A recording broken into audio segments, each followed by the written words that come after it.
Conversations. I'm Kay Heflin, here with my co-host Jim Kalaki.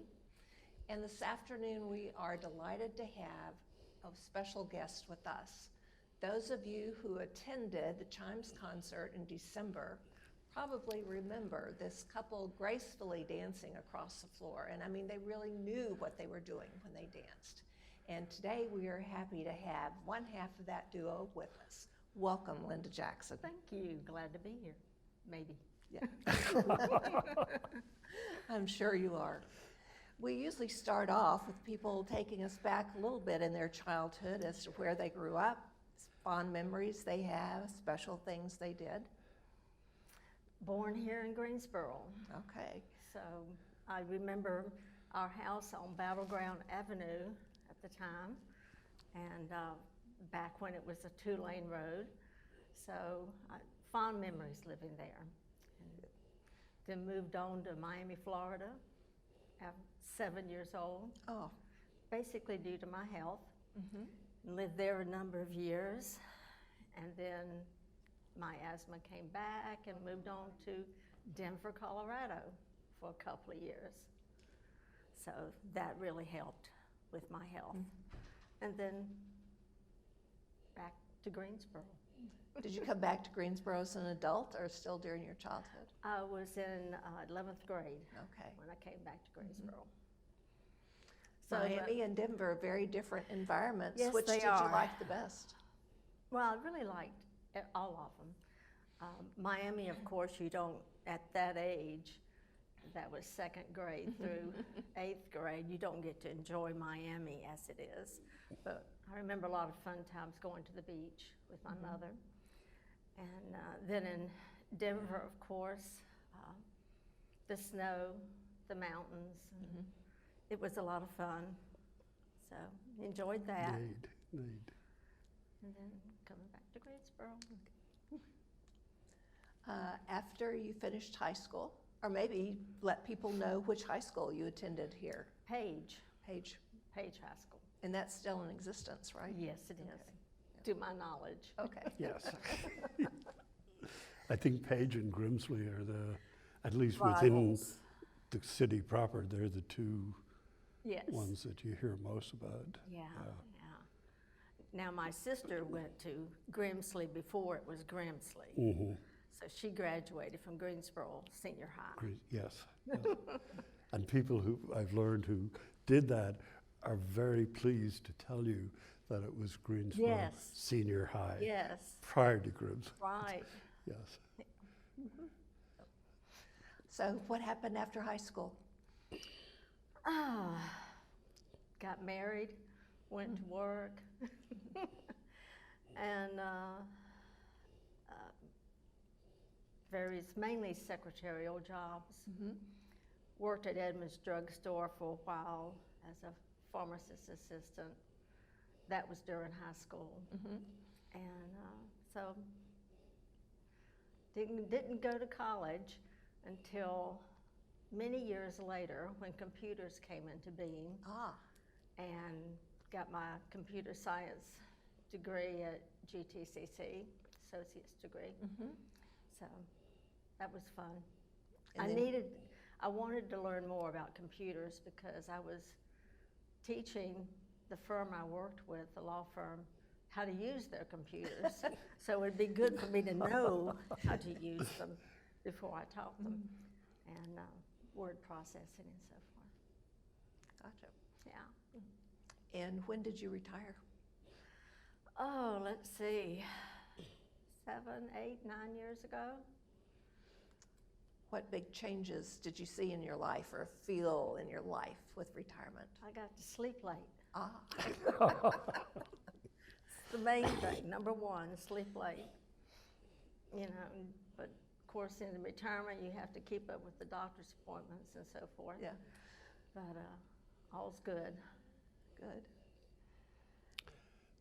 We know you as a magnificent dancer. Well, that may be pushing it a little Wow. bit. Oh, a lot. Given my level of dancing, believe me, it's magnificent. Oh, thank So tell us a bit about that part of your life and how how you got to Well, in be such a person. 1980, I decided I wanted to take dance lessons at Arthur Murray. And they were here in Greensboro, down off of Benjamin Parkway at the time.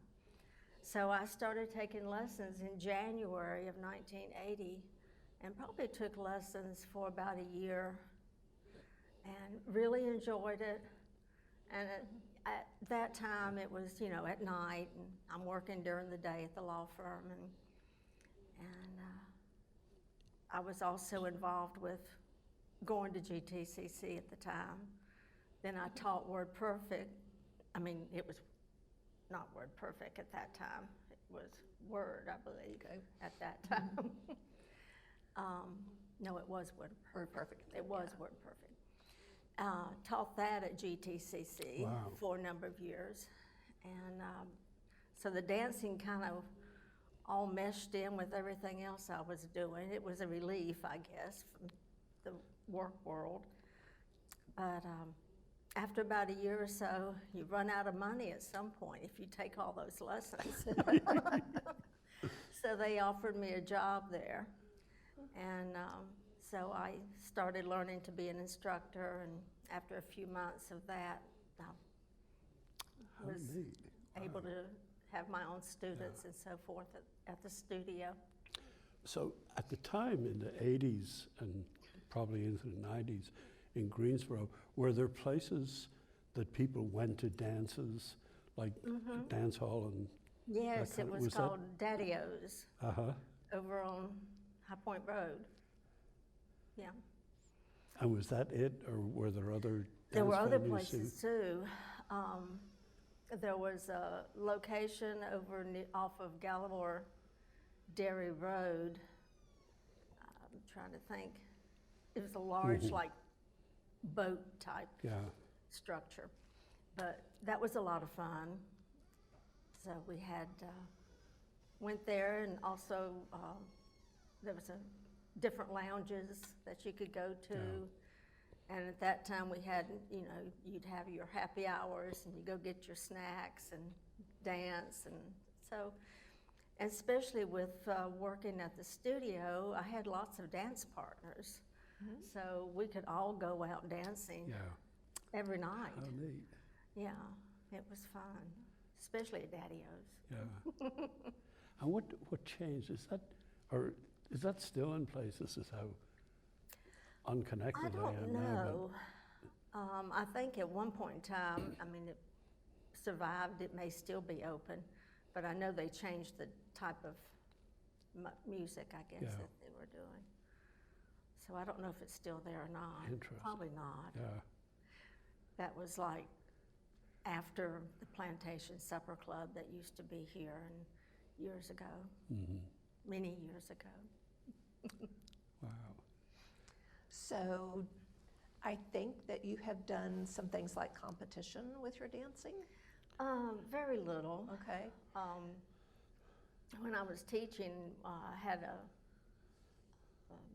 a student that he and I danced at a competition in Maryland one time, and he did good. But as a student, this was, I don't know, trying to think if it was the 2000s, I guess it was. There's a heritage dance competition that was held at the Grove Park Inn Okay. every year in March. And so I decided I wanted to try and compete, and did, and enjoyed that very much. So that was really the only competition. Other things have been more exhibitions. What's your favorite dance? Cha-cha. Ah. Something where you can really get your expression into it. Yeah. But you know, that was my first dance that I liked in the beginning, and because of that, I guess. But as you get into all the dances, I mean, I love foxtrot and waltz and bolero, and I like them all. So can you tell us a little bit about your current dance partner? Which one? Do you know? This man? He told me not to talk about it. Larry. Yeah, Larry. Yes, yes. He has done amazingly good with his dancing. He was not into ballroom dancing when I met him, but he did eventually. Maybe after 10 years we were married, he decided to join in. Yeah, but he really has done well. And when I met him, we were out dancing with friends, and he came up to the table, and I met him then, and I may have gotten 2 or 3 dances in with him that first time, and I thought he had potential with ballroom. Linda, speaking of potential, I've never had a chance to ask this question of anyone, but what are particulars that judges who are judging dance competitions look for? I mean, and if you're training students to go be in a competition, what are things, how do you advise them, I guess, in what to look for by way of?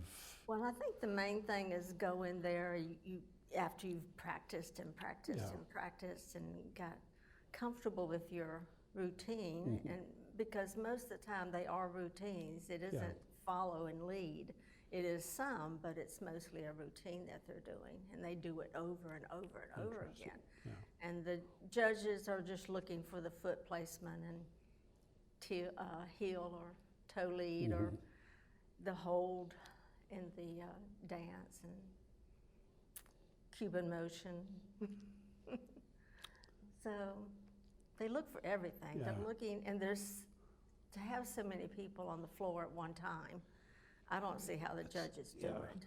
I really don't. I mean, they are placed all around the floor watching, but when you get 20 couples out there, that's quite a lot to, Boy, that lot sure to watch. is. A lot to watch. It's a lot to look for, Yeah. When did you and Larry move to River Landing? 2 years ago, this past May. Okay. So that was quite an experience. Right in the middle of COVID, In right? COVID, Yes. yes, quite the experience, and stay hibernated for a while and not getting out and missing the activities that they had previously. So that was getting used to. Took getting used to. And what have you found that you enjoy doing here in River Landing now that you're here? Sleeping late. Good. Yeah. Always wonderful. Eating. The food is very good here. And you don't have to cook it? I don't have to cook it. Right. It's been quite a while since I've fixed anything. That may have been bacon. To go with the tomato sandwiches in this season. But I enjoyed the swimming end of it. I have not gotten back into it again from when after they opened up the swimming pool and so forth. But I need to get back to that. Now I'm started with the paint pouring class. All right. Loving it. I've only been twice. I go back today to finish up my paintings.